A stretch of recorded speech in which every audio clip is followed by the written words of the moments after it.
Marks వార్త 16వ అధ్యాయం చివరి వచనం. వారు బయలుదేరి వాక్యమంతటా ప్రకటించిరి. ప్రభువు వారికి సహకారుడైండి వెనువెంటూ జరుగుచూ వచ్చిన సూచక్రియల వలన వాక్యమును స్థిరపరచుండెను. ఆమేన్, హల్లెలూయా. సో మరి దేవుడు ఎన్ని కార్యాలు మన జీవితంలో చేశాడో ఆలోచించాడు. దేవుని వాక్యాన్ని మన హృదయంలో స్థిరపరచడానికి దేవుడు ఎన్ని కార్యాలు చేశాడో ఆలోచించాడు. అందుకనే మనం మన దేవుడు గొప్పవాడని అని చెప్పడానికి నేను ఎరుగుదును, అది వ్యక్తిగతంగా అనుభవం అయి ఉండాలి మనకి.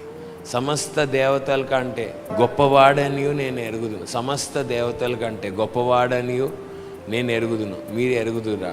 చెప్తున్నారా? ఎప్పుడైతే మనం నోరు తెరిచి పలకటం ప్రారంభిస్తామో గొప్ప కార్యాలు మన కుటుంబాల్లో మన జీవితాల్లో జరుగుతాయి.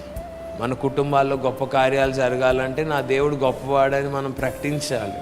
మీ దేవుడిలో ఉన్న గొప్పతనం ఏంటి చెప్పండి మీరు? నా దేవుడు మరణాన్ని జయించి తిరిగి లేచిన దేవుడు. అదే, ఇంకా చాలా విషయాలు ఉన్నాయి. మనం నా ఆలోచన నేను చెప్పాను, చాలా విషయాలు ఉంటాయి. మనం నోరు తెరిచి పలకకపోతే ఏమవుతుంది అని అంటే, ఎవరన్నా ఏదన్నా మాట్లాడుతా అంటే మనం తొందరగా మాట్లాడలేము. అందుకనే ఇట్లా మనము మాట్లాడాలి.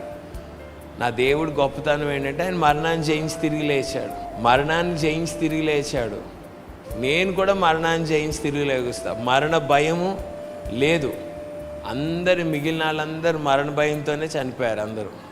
గొప్పతనం ఏంటంటే మరణాన్ని ఖాళీ సమాధిలో ఆయన బంధించాడు. సో కాబట్టి మనం అందరం జాగ్రత్తగా ఈ విషయాల్ని మనం ధ్యానించాలి, జాగ్రత్తగా ఆలోచించాలి.